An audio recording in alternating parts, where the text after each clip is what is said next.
లోపలెవర్రా? ఎరా నా బతుకు తలకిందులు అయిపోతుంది అనుకున్నావా? మరి కష్టపెట్టుకో, కొట్ర తల మీద. ఏంటి ఎందుకింత చండాలంగా ప్రవర్తిస్తున్నావు? అసలు నేనేం చేశానని ఇప్పుడు అలా కోపడుతున్నావు?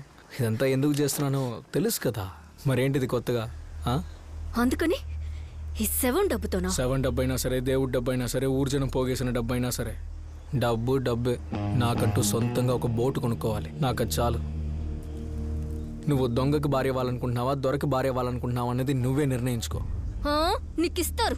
నువ్వు చేస్తున్న పనికి, నీకున్న పేరుకి మా నాన్న నీకు హారతిచ్చి సన్మానం చేసి రెండల్లుడు గారు అని నీకు పెళ్లి చేసి పెడతారు. హోస్ని, ఇప్పుడు నీకు అదా సమస్య?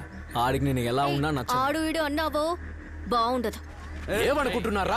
ఆ డబ్బు తీసుకోవడానికి ఎందుకు అడుకోవాలి? అదేమైనా మీ డబ్బా? రామసయ్య గారు ఇచ్చిందే కదా. అలాగే అంటానే.